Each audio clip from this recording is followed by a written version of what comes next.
রাতে রাতে সবাইকে গুড মর্নিং। আজকের দিনটা আমি শুরু করছি তোমাদেরকে এই আমার বাগানের ফুলগুলো দেখিয়ে। এক এক করে তোমাদেরকে আমি আমার বাগানের ফুলগুলো দেখাচ্ছি। কি সুন্দর, দেখো কি সুন্দরভাবে ফুটে আছে। আজকে সকালটা খুব সুন্দর ছিল, তাই আমি ভিডিওটা করেছি। সকালের ফুল দেখা শেষ হয়ে গেলে আমি চলে গেলাম পুজো করতে। পুজো করা হয়ে গেলে তারপর আমি গুছিয়ে নিচ্ছি আমার ব্যাগ, কারণ আমি আজকে যাব কোথাও ঘুরতে। ব্যাগ গুছানো হয়ে গেলে আমি নিজে রেডি হয়ে গেছি। রেডি হয়ে আমি বাড়ি থেকে বেরিয়ে পড়লাম ঘুরু ঘুরু যাওয়ার জন্য। তো বাসে ওঠার আগে আমি সবার প্রথমে নিয়ে নিয়েছি একটা ম্যাঙ্গো জুস। যেহেতু আজকে আমার সোমবারের ব্রত, গলা শুকাবে, তাই আমি এই জুসটা নিয়ে নিয়েছি। এইভাবে চলতে চলতে দেখি আকাশটা এত সুন্দর, চারিদিকে সাদা মেঘ, নীল আকাশের মধ্যে কি সুন্দর হয়ে আছে। তারপর আমি পৌঁছে গেছি বাউলে। তারপর এই দিদিটার টোটো করে আমি উঠে গেছি।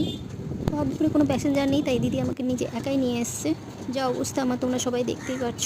তারপর চলে এলাম গ্রামের রাস্তায়। গ্রামের মধ্যে ঢুকতেই তো পুরো একদম চারিদিকে সবুজ এবং সবুজ, পাশে কাশফুল হয়ে আছে, অনেক কাশফুল হয়ে আছে। সব দেখতে দেখতে পৌঁছে গেলাম বাড়ির মধ্যে এসে সবার প্রথমে